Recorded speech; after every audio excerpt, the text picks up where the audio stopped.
Hi friends, இப்போ ஆகா கல்யாணம் பார்க்க போகிறோம். ஆகா கல்யாணத்தில் வந்துட்டு என்னதாயா நடக்குதுன்னு ஒன்றும் தெரியாமல் எல்லாருமே குழம்பி போயிருக்காங்க. அந்த அளவுக்கு இருக்குங்க.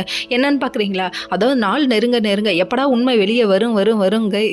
இதில் இருக்க சுவாரஸ்யம் ஃபுல்லாக போயிட மாட்டுக்கு. அந்த அளவுக்கு கொண்டு போகிறாங்க. என்ன ஒரு பக்கத்து நம்ம சூர்யா அஞ்சனேரு வில்லுன்னு சொல்லிட்டு கிளம்பிட்டாரு. இன்னொரு பக்கம் அந்த மொத்த குடும்பம் சுற்றி வந்துட்டு இருக்காங்க. இன்னொரு பக்கம் நம்ம விஜய் ஒரு டெஸ்ட்டை கொண்டு வர்றாரு. என்னன்னு பார்க்குறீங்களா? அதாவது விஜய் வந்து பிரபாட்ட பேசிட்டு இருக்காரு. பேசிட்டு இருக்கும்போது ஒரு வாரமாக எங்கள் அப்பா என்கிட்ட சரியாக பேசல. அப்போ விஜய் குழந்தையா கொண்டு வருவாங்களோ?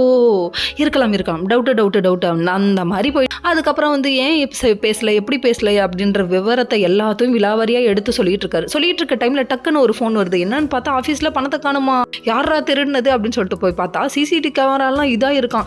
எங்கடா போயிடுச்சு ரெக்கார்டெல்லாம், என்னாச்சு சிசிடிவி கேமரா ஏன் ஒர்க் ஆகல அப்படி இப்படின்னு சொல்லிட்டு கேள்வி மேலே கேள்வி கேட்குறாரு. இவ்வளோ கேள்வியும் கேட்குற பக்கத்தில் ஒரு திருடியை வச்சிருக்கேன், அதை திருடி வச்சிருக்கு, பிடிங்க அந்த பிள்ளை தான் பிடிச்சி ஜெயிலில் போடுங்க அப்படிங்கிற மாதிரி. கடைசியில் பார்த்தா கௌதம் மேலே பழைய போடுறதுக்காக முன்னாடியே வந்திருக்கு. அந்த அமௌண்ட்டை இந்த அம்மா எடுத்து வச்சிருக்கு. சீக்கிரம் வீட்டில் எல்லார்ட்டையும் சொல்லணும். தப்பு செஞ்சவன் தப்பு செஞ்சுக்கிட்டே இருக்கணும்னு அவசியம் இல்லைம்மா. அயோக்கியம் தான் இல்லைன்னா சொல்ல, கடைஞ்செடுத்த அயோக்கியம் தான் இல்லைன்னா சொல்ல கிடையாது. ஆனால் அதுக்காக இந்த சில்லறத்தனமான பணத்தெல்லாம் எடுக்க மாட்டான். அவன் கை வச்சாதான் லேக்ஸ் கணக்கில் தான் கை வைப்பார்.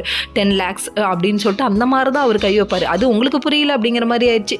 இதெல்லாம் ஒரு பக்கம் இருக்கா, ஏன் இவ வீட்டில் சொல்கிறதுலே குறியா இருக்கா அப்படின்னு யோசிங்க அப்படிங்கிற மாதிரி ஆயிடுச்சு. நம்ம கோடீஸ்வரி கேங் இருந்துட்டு மேக்கப் போட்டு ரெடி ஆகிட்டோம். இது எப்படி நம்ம இருக்குது, மறு வச்சுட்டு வேஷம் போட்டோன்ற மாதிரி